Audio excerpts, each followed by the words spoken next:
High above the mortal world, beyond the reach of men, lies Mount Olympus, the legendary home of the 12 Olympians, the most powerful gods of ancient Greek mythology. Today we dive into the myths, roles, and personalities of these immortal figures. These aren't just stories, they're reflections of humanity, of our hopes and fears, our desires and shortcomings, projected onto the grand canvas of the cosmos. Just like the constellations we find in the night sky, these myths help us understand ourselves and our place in the universe. Let's begin with Zeus, the king of the gods. Wielding a thunderbolt forged in the heart of a star, Zeus is a symbol of authority, justice, and order. He's the one who brought order to the chaos after the overthrow of the Titans, establishing himself as the top god of the mountain. But his personal life, far from orderly.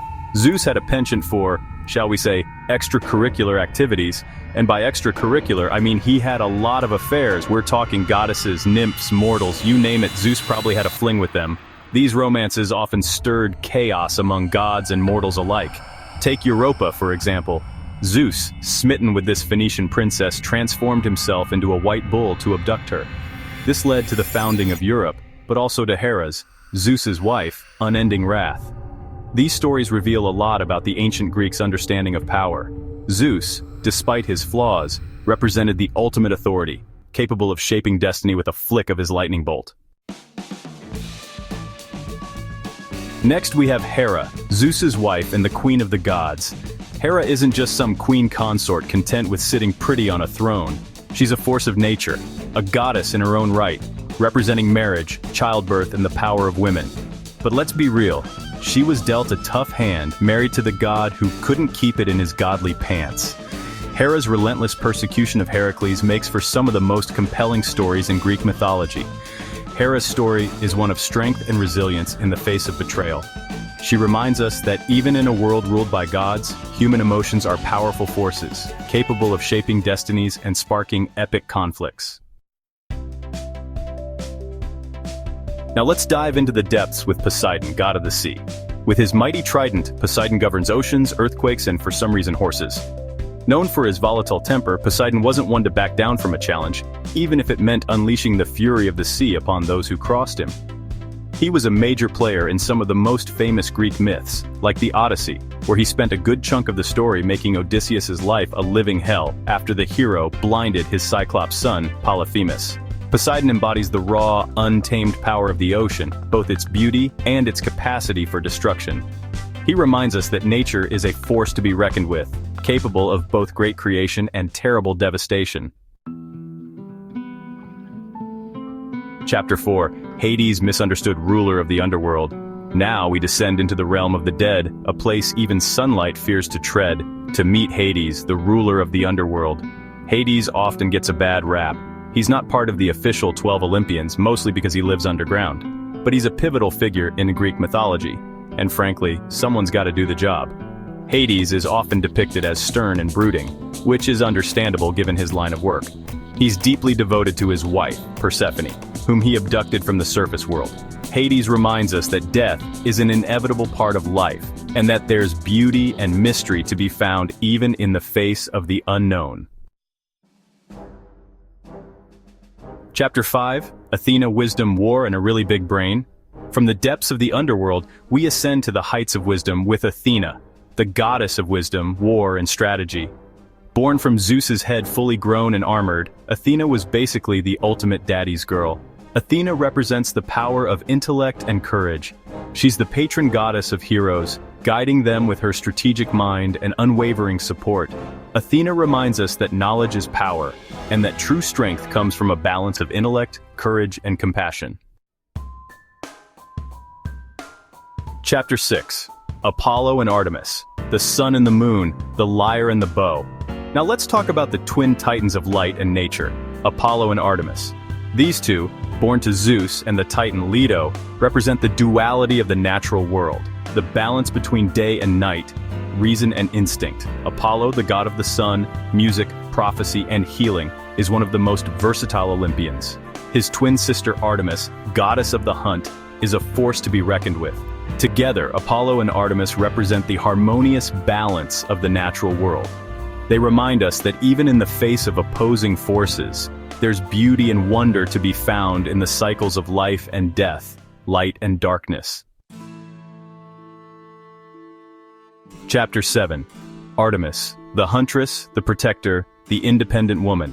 Let's delve deeper into the world of Artemis, the goddess who needs no man, thank you very much. With her bow and arrows, she's a symbol of independence and connection to nature.